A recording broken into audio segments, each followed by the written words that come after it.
Remembrance Day is about honoring our veterans and the huge sacrifices they made, which allow us to live here in Canada in peace with all the freedoms that we enjoy today.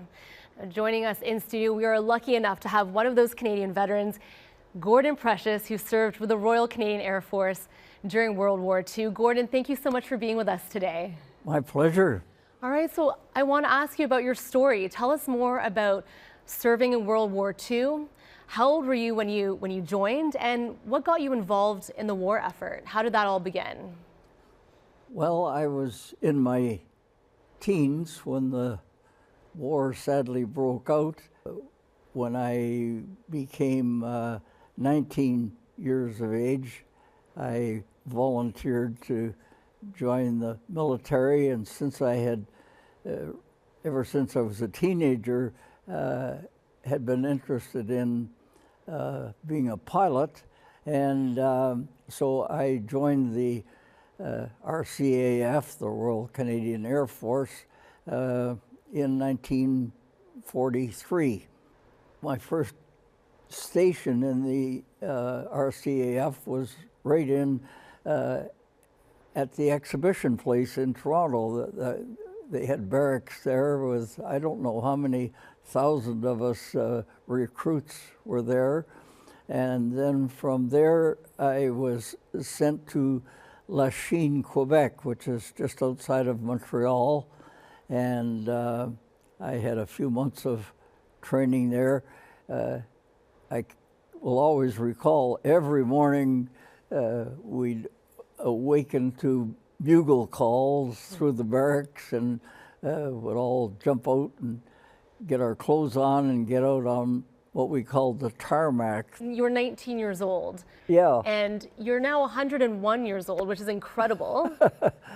What have you learned when you look back at your time during World War II? How has that shaped you?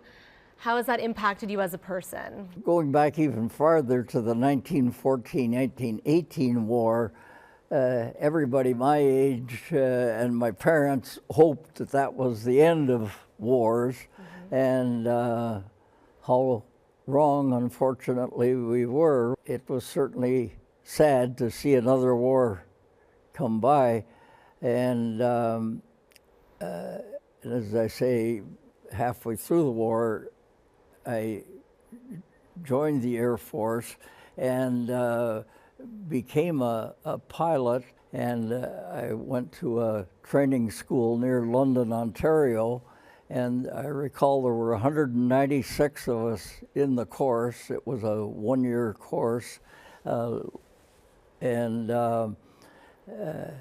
at the end of the course, 196 of us graduated, and out of the 196, I was extremely proud to have been one of only 4 who received a commission from the Queen, whereas I was ranked a commissioned officer. So when you look back at your time during World War II, did you learn any lessons from your time serving that you think can be applied to present day? Well, I have in the meantime become a pacifist.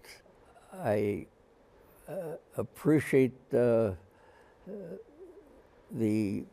education that I was given during the war, but I'm certainly opposed, and I love my fellow man.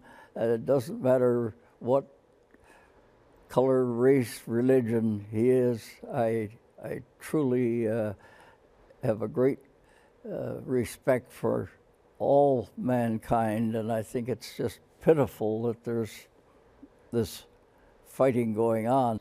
So Gordon, on Remembrance Day, so many of us, we mark it in different ways. You're a veteran. What does Remembrance Day mean to you? How do you mark Remembrance Day? What's the significance of it for you? Well, just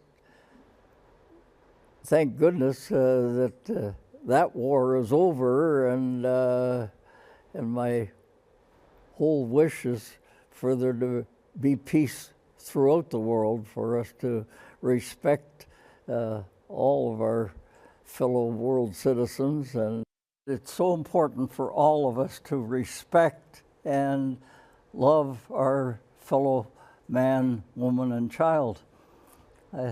That's about all. I think it's just a shame that there's fighting going on. I can't comprehend how man could be so stupid in that regard as to disrespect his brother man. So let's all put our hand on the shoulder of our fellow travelers and care for each other as much as we can. Very wise words. Gordon, thank you so much for joining us today, for sharing your story, and thank you for your service. Thank you very much. It's been my pleasure. Thank you. And that was Gordon Precious joining us. He served in World War II in the Royal Canadian Air Force.